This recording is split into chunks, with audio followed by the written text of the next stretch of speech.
So once we understand the severity of a natural hazardous event, this is what we do with the vulnerability assessment. So once we understand severity, we need to understand how likely the natural hazardous event is to occur. So this means doing a probability assessment. Now, to determine how likely a natural hazardous event is, we could go to our past records and look at how often it has occurred in the past. This will get us a good ballpark number. But what are some of the problems with this? What are some of the difficulties? First of all, climate change. It's always the answer, right? Climate change has increased the frequency of extreme events.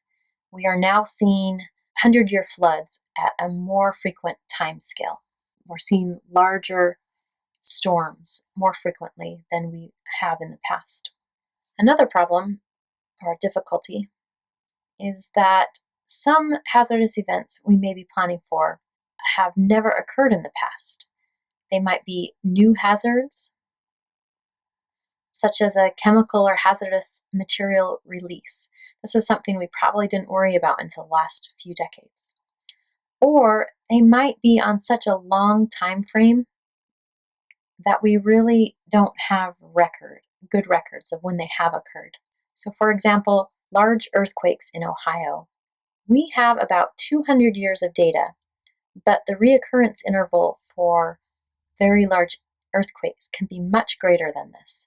So large earthquakes possibly have occurred in Ohio. We just don't know about it because our record is shorter.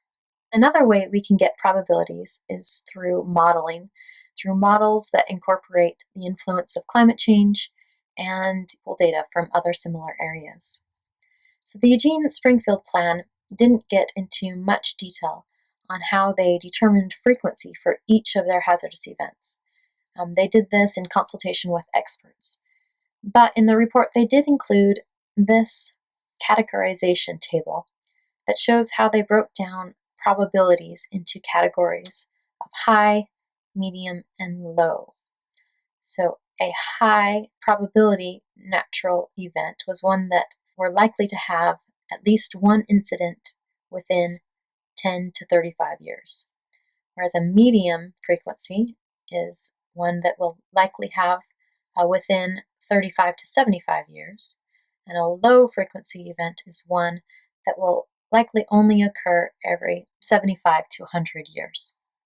The final step in assessing the risk of natural hazards is to bring the severity or the vulnerability results together with the frequency results to get an idea of the total relative risk of each natural hazard. So we're bringing together probabilities and consequences.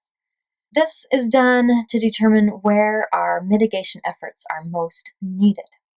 Now we typically use a risk matrix to do this. To remember those, we used like a 5x5, where we had 1, 2, 3, 4, 5, consequence, 1, 2, 3, 4, 5, severity, and then we had shaded areas of not acceptable and shaded areas of acceptable risk within there.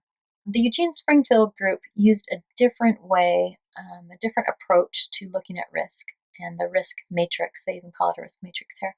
But the concept behind it is the same. So here they've got their vulnerability. This is our C value, and our probability, our P. And they've got 3 levels for each. So it's kind of like a 3x3 matrix. 1, 2, 3, 1, 2, 3. Their 3s, though, are high, medium, and low. And so they've given all of their hazards, or natural hazardous events, a vulnerability and a probability score. And now they can go through and look at the ones that have high vulnerability and high probability, that are rated high in both areas, and give these the most effort and the most thought. So winter storm would be one. That's probably the highest. Then we've got a high medium here with a subduction zone earthquake, a high medium with a volcano. That's interesting. And a high medium with a hazardous material incident as well. So they can put more emphasis on these, mitigating the risks of these natural hazardous events.